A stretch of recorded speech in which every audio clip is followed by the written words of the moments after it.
So that's all of my introductions. I am excited about those of you that are here, and we're going to go ahead and dive in. So, as you can see, Elizabeth Segran is joining us. She often goes by Liz, and you'll see that that's what I tend to call her. And we're going to start. Liz, will you give us just the brief, the short version of your trajectory from undergraduate and kind of, why are you here for an arts and humanities informational interview to where you're at right now, kind of ending with your title and your role and what you're doing these days. Wow. Yeah, well, it's really nice to be here. Thank you guys for joining. And yeah, I'm really excited to be chatting with you and hopefully answering your questions as you're thinking about all of these issues about what to do next. I have always been a humanities person. So I went to college in New York. I went to Columbia University, and it was very clear to me that I was going to be an English major. I'd always loved literature. And it was so interesting because I'm actually half Chinese and half Indian. But I didn't grow up speaking any of my languages these languages growing up, because my father worked in a company where we lived all over the world. So I never really was in an environment where I was learning either Chinese or Tamil, which is the language of my Indian side. And so when I went to Columbia, weirdly, one of the languages that they offered as a second language or a third language was Tamil. So I had this opportunity to take this language that my ancestors spoke, and that made me realize that there is this whole body of Tamil literature, love poetry actually, from the third century that had not really been translated or analyzed. And so I had this opportunity to get a PhD after my undergrad at Berkeley, actually, your sister school, where I spent 6 years learning about this body of literature it was so fascinating. It had just been uncovered.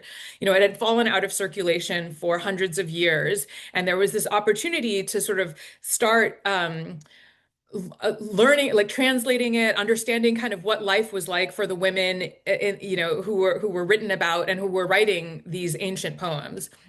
And these were some of the best years of my life. Every summer, I would go to India to do research. I would backpack through Indonesia on the way there sometimes. It was truly amazing. Hopefully, like some of you are doing degrees similar, where you're also sort of fascinated by what you're doing.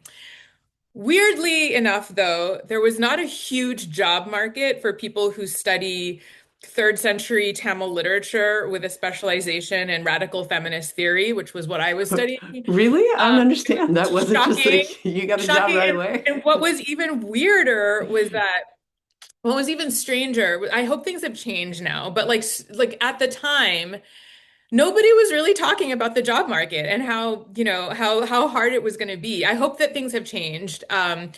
But so I came out of this program like fully expecting to apply for a job. I mean, I was fine with taking like a tiny job at a liberal arts college in like Colorado or wherever. But there was zilch. There was nothing. I literally had to wait for some tenured professor, one of the like four tenured professors in my field, to die before a job would open up.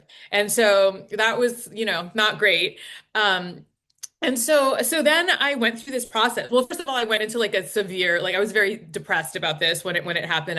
And you'll read about this in the book if you ever pick it up. But it was kind of a shock, right, to my system, because I had found this thing that I loved doing, and I felt like, it was my calling. I felt like it was my vocation to do this work that I was doing. And I really hadn't spent much time thinking about anything else, any other path that I would want to take. And I think this is very common in universities, especially in PhD programs. We're all on these tracks. We're so focused on the work that we're doing. We're surrounded by academics. We're interacting with people who have jobs that we want. So it's really hard for us to imagine another world, right? And so yeah, I spent a little bit of time, after I decided that it was just not worth, spending another year on the job market. I just wallowed for a bit. Honestly, I just spent like 3 months just wallowing in self-pity and being sad. And then I picked myself up And I just started exploring different alternatives. I tried lots of different things. I looked at nonprofits because there was a lot there that aligned with my values, with my international experience, with my understanding of different cultures. I explored that route. It didn't, all the kind of internships and work that I did there did not really align with the kind of what I enjoyed doing ultimately once I gave it a try. I was even like, in the running for a job at the United Nations. I went to Paris actually to interview for a job at UNESCO. Um, but it didn't and ultimately it seemed good in theory, but in practice the work wasn't really aligned with what I wanted to do. So then I tried looking at different sort of corporate paths, and I got a job at a public relations company. And to be honest, it was the worst. It was terrible. I did not, it was not, the work itself was really not enjoyable. And also, I was starting from scratch, right? Because I had done this PhD. I was a lot older than a lot of people who were at my level, right? Just at the entry level position. And it was really kind of a bummer, except that I learned so much while I was at this job. I learned a lot about like the world of corporate America, like what it meant, after so many years of being in academia and not being in the corporate world, I learned a lot about the culture of the workplace. And most importantly, I learned about the media industry and journalism. It was kind of like almost like doing this job at a public relations company where your job is really to represent a company and to try and get press. It was almost like getting a journalism degree because I Yeah. was like really immersed in the world of like what is the like who's in the media, who I had to know about like all of the different editors at the publications that I had to learn about.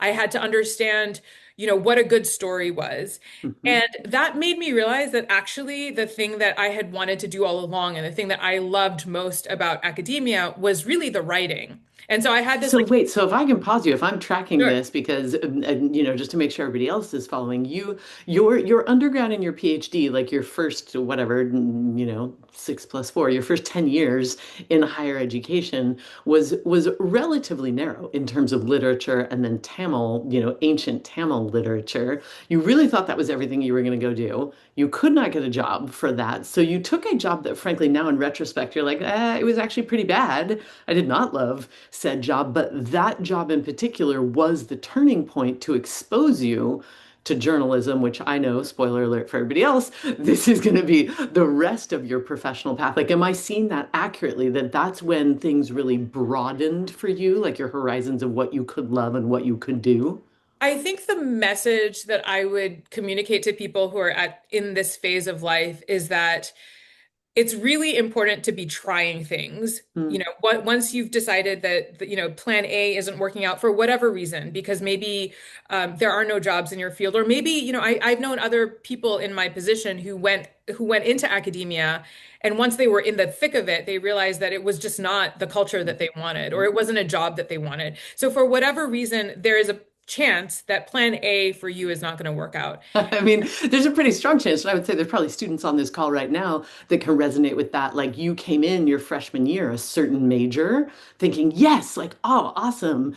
And then by the end of the first year, you're like, ooh, no, like that's not what I want. And so you pivot. You have to be open. And so like what you're telling us is like, yes, that pattern may continue even after graduation. And I think then you just have to be open. Mm. And I think the important thing is to be trying different things, even things that don't initially seem like the right fit for you, because it is in just trying and failing and just kind of failing fast, right? Like, like with the stuff with the nonprofits, it really seemed like a great fit. I tried it for a matter of months Mhm. before I realized that it wasn't what I wanted, right? And then I kept moving on. And so in PR, it was such an important experience for me because it introduced me to the world of journalism.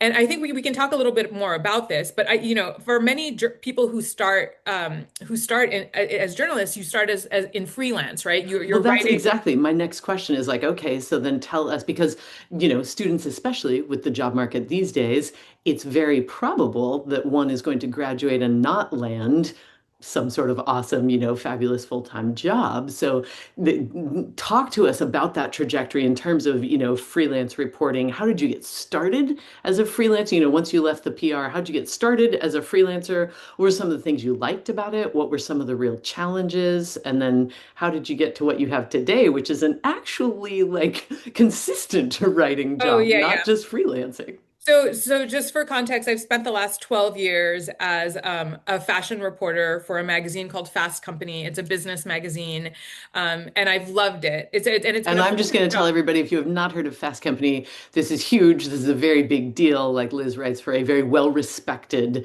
It's not just like some trashy like National Enquirer magazine. This Yeah, is like, I have copies. she's working at the Hold top on, I have level. copies of the magazine I here. love it. I love it. She's working at the top level for a very well-respected So this is the magazine. magazine. It's called Fast Company. Hmm. And we have an actual magazine. We also have, oh, this, I wrote the cover story for this. This is a story. The Yeah. cover story was about Sephora, Uh-huh. and that was my cover story. Um, Hmm. so anyway, um, I did So take us eventually, freelancing. Talk yes, to I us did about eventually freelancing. get a full-time job, but Hmm. for many people who, yay, Isabel, for many people who start in the industry, the way that they get their foot in the door is by freelancing. This is true, as Holly says, across many different industries.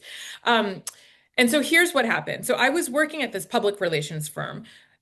For people who are not familiar with public relations, your job is basically to represent companies and to get them placement, to get them press, basically, either in magazines, on digital publications, or on TV. And so you, as a PR person, need to be deeply immersed in the world um, of the media. But here's another thing that I learned when I was in PR. It's that people in the media are very busy. And so like if you're pitching them something about your client, like say your client is Sephora, right? And you're like reaching out to magazines, most editors are just not going to respond to you. So what you do is you cast a really, really wide net. So what you do is you have like a spreadsheet, you have a list of all of the publications that you want to get press in for Sephora. You figure out who all of the editors and the writers are who might be interested in Sephora. You put them on a spreadsheet and then you reach out to every single one of them, expecting to have very low chance that anybody's going to respond to you. And that mentality really stuck with me because when I decided that I really wanted to become a journalist myself and I wanted to like write for magazines, I realized that it was just not going to be a winning proposition to be like, oh, I want to write for The Atlantic. So I'm going to come up with this great story and then I'm going to write to one editor and Hmm. then I'm Hmm. just going to expect the editor to get back in touch with me Right. because Right. I knew from my experience in PR that nobody works like that. Hmm. So Hmm. I basically did what people were doing in their PR jobs for myself to try and get, to try and get stories in magazines. So initially I came up with all these ideas for stories that really had a lot to do with what I was doing with my PhD. I wrote stories. I was really interested in writing about India, which was like my area of focus, but like, contemporary issues, right? Issues that were Hmm. happening at the time. I don't know if you remember, but that, there was a horrible incident, well, you probably don't know, but there were a lot of women's rights issues that were happening at the time when I was interested in doing this. And I felt like with my combination of knowing about India and my background in women's studies, I had a really good perspective. And also my writing skills were top notch because I'd spent the past 10 years just, as in academia. So I came up with these story ideas and I reached out to multiple magazines and I reached out to every single editor I thought might be interested in them. And you know what? Strategy totally worked. Like from the get-go, I got interest from The Atlantic, which is obviously like a top tier publication. They were like, Totally "Sure, we would love huge. your story." And then I got interest from other top magazines, right? Like Foreign Policy, Foreign Affairs, The Nation, all of these different magazines were interested. And in fact, sometimes I had this problem where like sometimes the same pitch that I would write, two Right. two Multiple different, places wanted it. You're but I like, couldn't I no. couldn't write it for two Hmm. different publications. So then I was just scrappy and I basically wrote completely different versions of the story where Hmm. it would seem like they were totally unrecognizable one from another, where totally Right. different focus. And then I got two hits. Right. And so in How a long did you freelance? Oh, I was freelancing while I was so I started by freelancing while I was at my day job in PR. So I Hmm. was just Hmm. like writing these stories in the evenings and on the weekend. Hmm. I didn't have kids at the time, and so I Right. just and I really cannot express to you how little I liked my day job. It was just not Hmm. fun. I was really Like trying this was more life-giving to you to write the freelance I stuff. was trying to get out of that field, Yeah. right? And so I just was really scrappy. I think for like 6 months, about 3 to 6 months, I Hmm. was doing this. But Hmm. before long, I was getting all of these. I had all of these clips, is what you call them, Hmm. right? All of these like articles.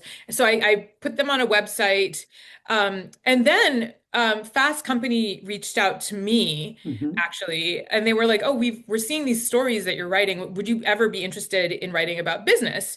And I thought, "Hey, like, like sure."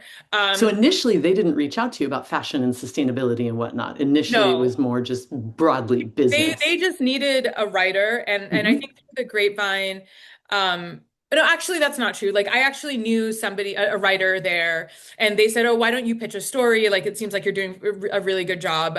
Which I will say, everybody who's listening, networking, like we tell you all the time that Totally, networking is how you get jobs. And like it is, like have people advocate for you. Like, yeah. So keep totally. going. So you started. I got a couple of stories in that were just about like various business. Like the first story was with this tech IV wed. And so basically, I was here in Cambridge, and it was about this couple who had planned their entire wedding using technology. So like they found their location on Airbnb, they used Spotify for their music. Everything was done using technology. This was like Mhm.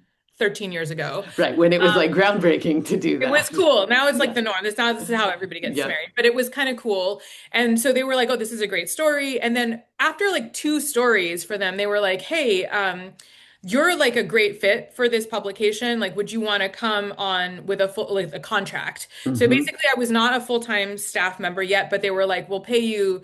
I don't remember how much it was, like a couple of $1,000s a Hmm. month for like four stories or something like Yeah. that. And I was Yeah. like, okay. And at that point, that made it so that I could just quit my day job. So Hmm. I did. And then it was like a few months after that that they were like, "Oh, would you like to come on as a full-time person, Hmm. with benefits, like a good Hmm. salary, all of that Hmm. stuff. You can Hmm. work from home. I live in Boston. My magazine is based in New York. They were like, you can work from home." I was like, I will take that. Yeah. That was 12 years ago. And so, Wow, thank you. That I love that. And what a trajectory because I love that it's very realistic. Like it wasn't all unicorns and rainbows. It's not like you had everything handed to you. You graduated undergrad, you knew what you wanted for your PhD, you went and did that. Then it's kind of like everything hit the ground, like, oh, I can't find a real job in what I'm wanting. So huge pivot to like, okay, let's try NGOs, let's try nonprofits, let's try, PR. Sure, that's kind of writing. And then yeah. I just love that it's through that PR job that you didn't really love, you were able to be like, wait a second, what if I started writing? And I love that you had to be scrappy. Like that's, all of us know, like that's real life. Like you were working full time, started writing on the side, at night, eventually put in a ton of hustle. I'm just visualizing your spreadsheet of Oh, like yeah. every publication I am sending, trying to reach out to, like put in a ton of hustle. Eventually, someone said, yeah, why don't you come work kind of part-time for us? Eventually that turned into full-time. Tell us now, now you're full-time, tenured, if you will, staff writer at Fast Company. What is your day-to-day like as a senior staff writer? For those on this call who might be interested in full-time journalism, give us it doesn't even have to be a day in the life, maybe a week in the life of like what's it like to be a full-time senior staff writer at a publication? So it's interesting, and it's evolved a lot because the media itself is evolving. But so I think a day, like a week, is probably a better unit of time. So basically, every week I'm responsible for writing a couple of stories, and And so I'm I going to ask, do you get to pick your stories or do they get assigned to you, or is it kind of a collaboration between you and your editors and it's whatnot? almost exclusively me pitching the stories. So it's Hmm. like me writing about things that I really, really care about. And they trust you at this point that like you're going to pick something that's early on, for someone maybe whose early career, is it more you're getting assigned, hey, go write about this topic? Yes, it's Hmm. it's a lot more like your editor is going to be in there with you, but I think a big part of the job is just like learning how to pitch really interesting stories.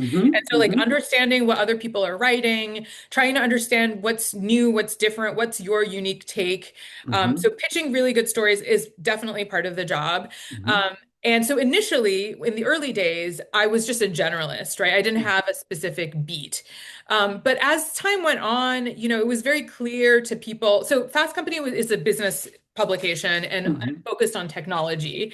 And when I came in, and I was like gung ho and like doing all my stuff, it became clear that we had a gap at the magazine for somebody who was writing about women-led businesses. And a lot of Hmm. businesses that were like in the fashion industry were interesting to female readers, and this would be a way to get more women in, who are just interested in like the business world, Hmm. to attract them as readers, but then also for me to be profiling female leaders because like there's a larger percentage of women leaders in the beauty industry, the Yeah. luxury industry, and the fashion industry.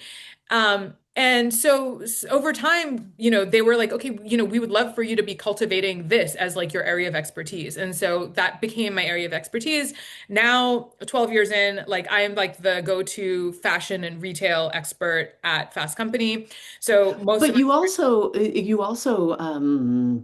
bring in environment and sustainability. Tell yes. us tell us a bit about that evolution for you and what types of things are you writing? Like how does that work? The crossover of fashion, journalism, environment, and sustainability. I mean, so I think so early on. So and to clarify again, like so Fast Company is a business magazine. How we differentiate ourselves from other business magazines is that we are a progressive business magazine. So we're really Mm, focused on business as a way to do good in the world. So that's mhm, very much what we're focused on.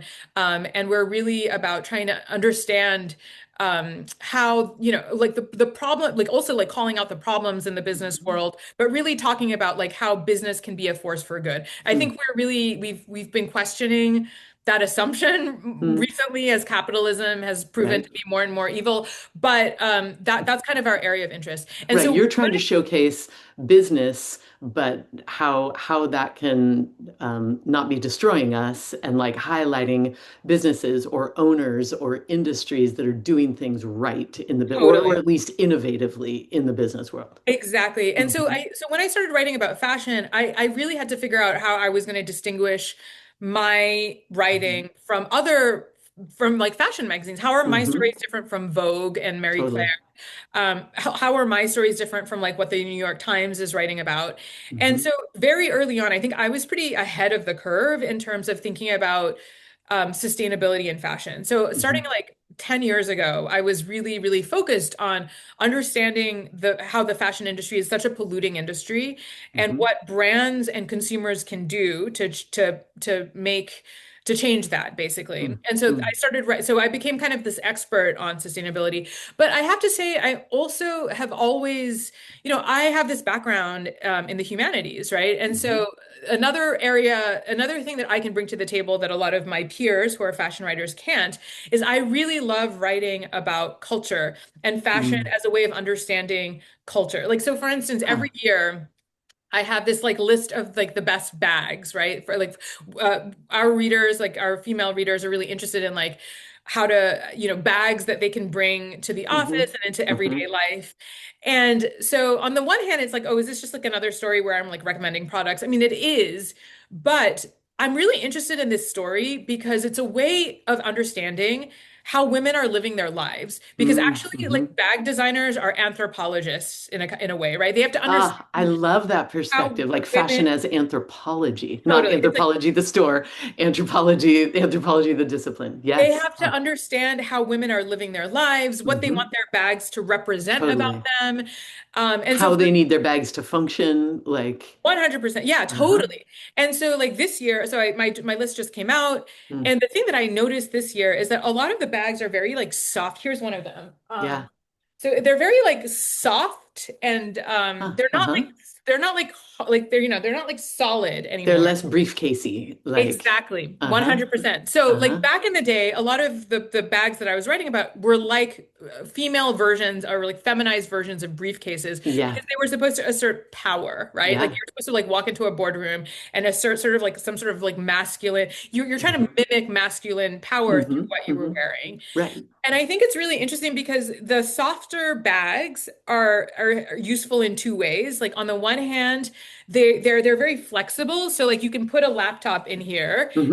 and Hmm. you bring it to the office, but then you don't want to have like a very like rigid bag when you're Like a like backpacky, yeah, totally. totally when you're Like taking a your kid to messenger the bag. when Hmm. you're taking your kids to like the playground or Hmm. you want a bag that like that can compress and like look smaller when you're not carrying a lot of tech in it, right? Like just for Right. everyday. So you're fascinated by the anthropology of where are women at today in the world and how is that reflected in this year's handbags? Totally. And so I do this Hmm. like across so many different dimensions. So like I've looked at suits and like power suits. Uh-huh. And I think it's interesting because like I think one argument I made with this bag story is that there is now a little bit less pressure on women to look masculine in order to Hmm. assert power, right? Hmm. That women Hmm. are like a lot more comfortable with sort of Hmm. like their position in the workplace Hmm. and want to assert other qualities like instead of like sort of this assertive like aggressive power like Hmm. women have bring all these different qualities to the workplace that have been sort of undermined in the past and now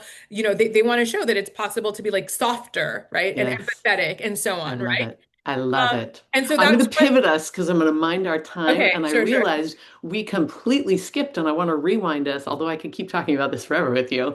I want to rewind us. Hey, take us back to somewhere in there, you wrote a book that Oh was yeah. very, very well received, like what, how did you manage to do this in amongst, because I'm following your professional trajectory. I'm like, well, you were very, very busy. Mhm. Rewind us because we were just talking about the today. Hey, back in 2020, your book was published, first book, so tell us a little bit about, for those who are here who are considering, being an author, maybe not in more of the journalism magazine space, but more in the, nonfiction anthropological study, of people. Give us your 10-second description of the Rocket Years, your book, just the 10-second of it, but then tell us a little bit more about your process. Why did you write it? Because you were certainly busy enough. It's not like you like needed that. Like, why did you write it? And how have you seen well, why did you write it? What does it speak to? And how have you seen it impact our world in the last, 5 or 6 years that it's been out?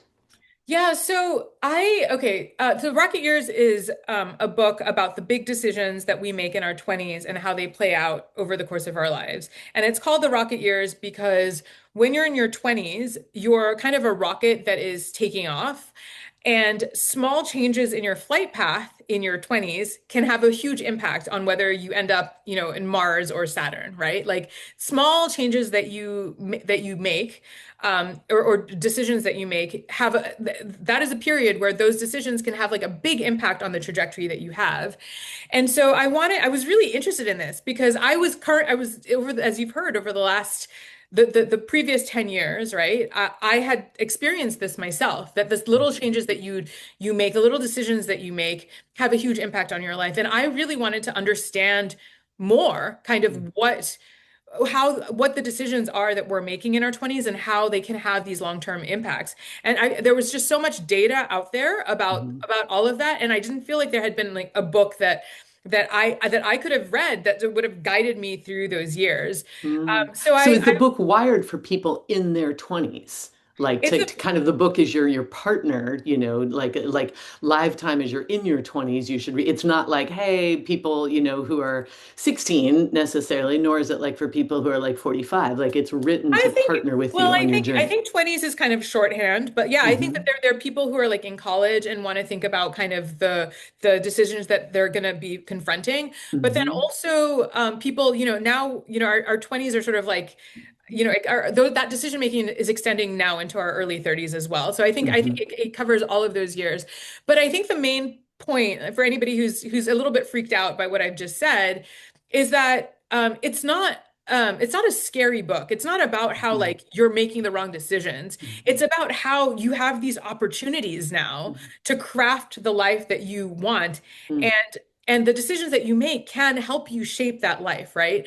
And so like, there's all these things, right? Like for instance, like I have a whole chapter on family, right? Nobody was really talking to me about like the various paths that I could take in terms of like, whether to have a family or not, and like what it takes really to like have children, right? In whatever way you want, right? So like if Mhm. you're if it's going to take surrogacy, for instance, if you're in a same-sex relationship, or like there are all of these things that people want to do with their lives, like have children, for instance, or not, right? Mhm. And it actually requires you to like spend a little bit of time sort of thinking through what the kind of Mhm. life that you want, and what it will take to get there. And nobody had sat me down and just said like, these are your different Hey, options. you should Like, think about this. right. And I Like, actually uh-huh. interviewed Holly and her partner Hmm. because, you're a couple that knew very early on and was very, very clear that you did not want to have kids. And so I Hmm. wanted to like think through that.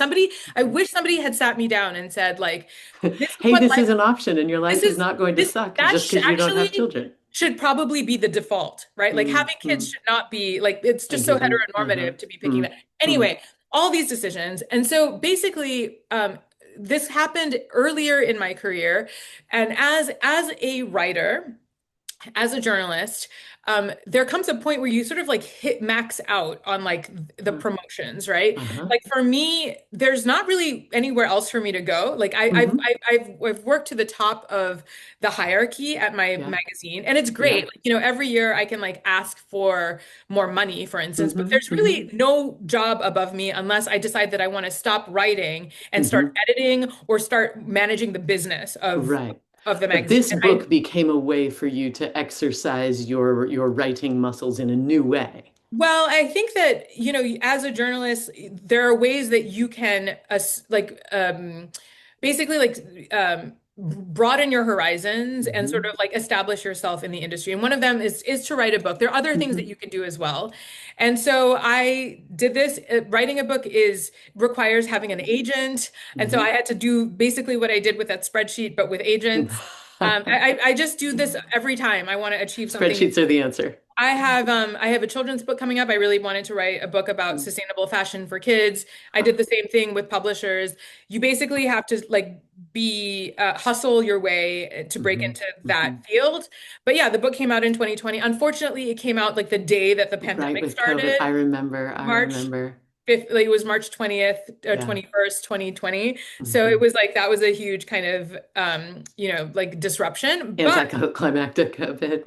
totally. But I still talk to people, like I still get like Instagram Mhm. messages every day from people who have read it I and love it. have been influenced by it. So I I'm love it. happy about that. Thank you for bringing it out into the world. And again, people, if you haven't signed up yet in the chat for the raffle, you too can own a copy of this book. I want to mind our time, and I definitely want to leave space for students to ask questions. So, two final questions for you, Liz.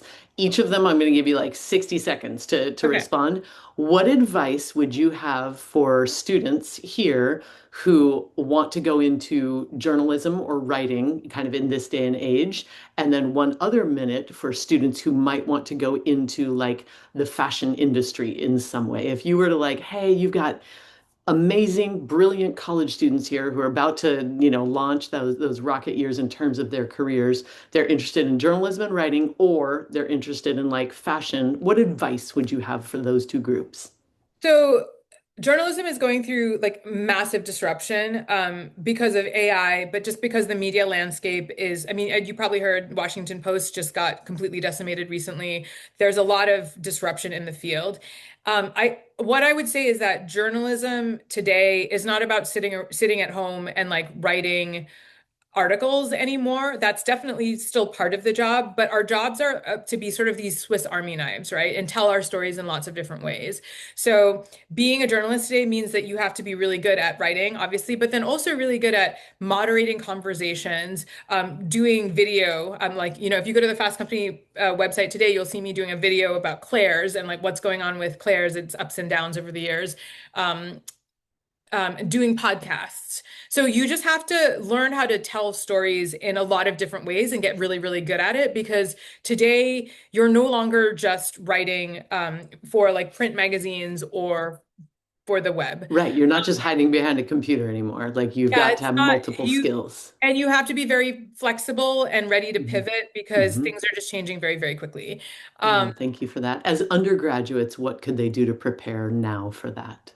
I think really, really get good at I would say get really, really good at writing because kind of counterintuitively, if you're able to communicate your complex ideas on a page, that really sets you up to tell stories in lots of different ways, Hmm. right? Hmm. Because so much thinking, so much of writing is actually thinking and processing and learning what your voice is. So you even if that is not going to be the main way that you are communicating with the world, it is the best way that you can learn how to tell stories the way that you want to tell them.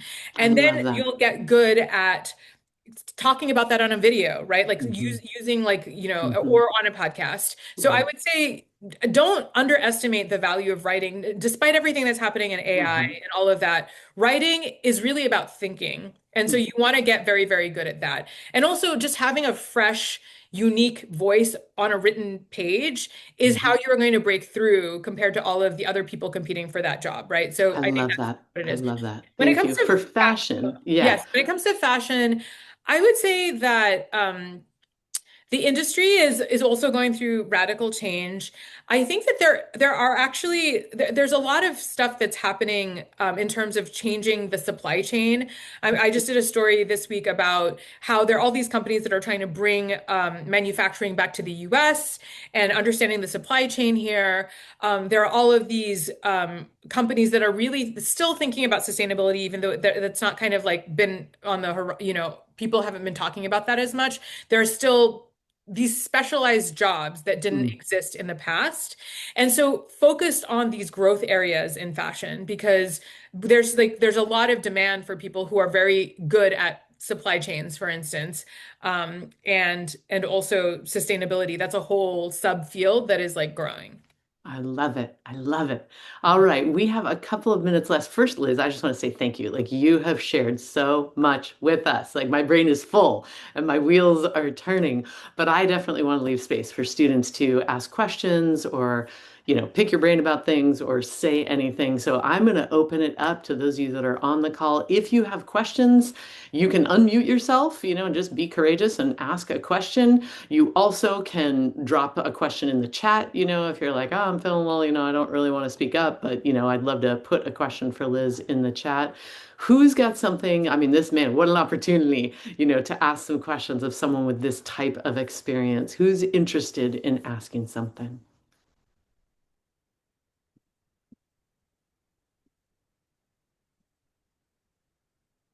Okay.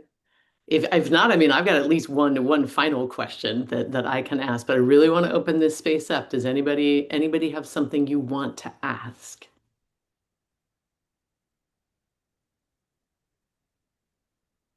So Kayla asks in the chat, how would you recommend we practice writing? Like how, let's say Great. outside of a class, because obviously you can take classes on writing, but like I'm gonna do that on my own. Like what does that mean? I mean, first of all, I would not underestimate what you can learn in just in those writing classes, right? Like Hmm. I think even today, so much of kind of how I've learned how to write came out of writing papers about books that I didn't really even care that much about, right? Hmm. It just Hmm. going through that, you'll never have that experience again. Once you're in the real world, nobody is going to be asking you to write a 5-page, 10-page paper dissertation on something. And that is really good. I think that my whole career, really, all of the skills that I have now and my strength as a writer is really, comes out of like all of those years that I was getting that PhD that didn't end up turning into like a job in academia, right? Like Hmm. so this is a great opportunity and like take time to focus on that.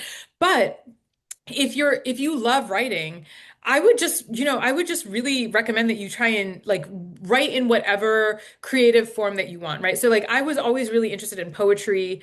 And now like, at this point in my career, right? I've been doing this for like many, many years now. I'm really coming back to poetry. And so like children's books for me are like the best children's literature are beautiful poems, right? That are exquisitely written. And so I've had so much fun like taking poetry writing classes and children's book writing classes. There's stuff out there. There's still like so many there's so many creative ways that you can write online, right? Do really cool stuff on Instagram. Like I know so many people who like write like do like sort of like mini Hmm. essays Yeah. through Instagram. There's just so many ways that you can be doing this. Hmm. And so just go for it, right? Like just go out there, like start a Substack. Like even if there's like five Yeah. people reading it, Yeah. like why not? Just Yeah. think of all of this kind of the way that I, did all of that experimenting in my late 20s. Hmm. Like just try it out. Like Hmm. see Hmm. where it leads you, right? Yeah. I Because you love never that. know. That could be your big unlock to the next thing. Thank you. Thank you. I know we need to wrap up because, we said we'd be done at 1:45 and we're looking at 1:46 now. Liz, will you take a moment? Would you be willing to drop in the chat your Insta or whatever ways we can find you on the socials? I know you've got a website, if you've got Yeah. a more professional So Instagram, that people can follow. Because and just I have a feeling people are going to want to see your work, and read your So work and all of my that. Instagram is Liz Segran. You can just like search for me. And I'm Elizabeth Segran on LinkedIn. You can like connect with me there. But Molly is asking about what does my work look like now as I higher up in the magazine. We'll Yeah, make this the last question. Go for it's it. great actually, Huh. because as I've gotten so much faster at writing.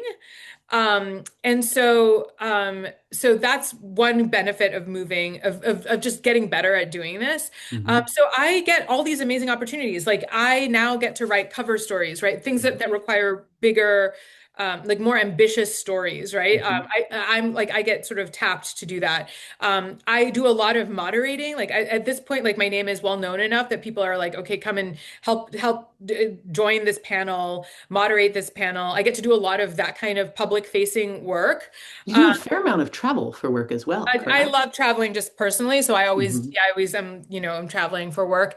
And then also, just I've honed my public speaking skills, so Hmm. I get asked to do podcasts a lot, both for Fast Company Ah.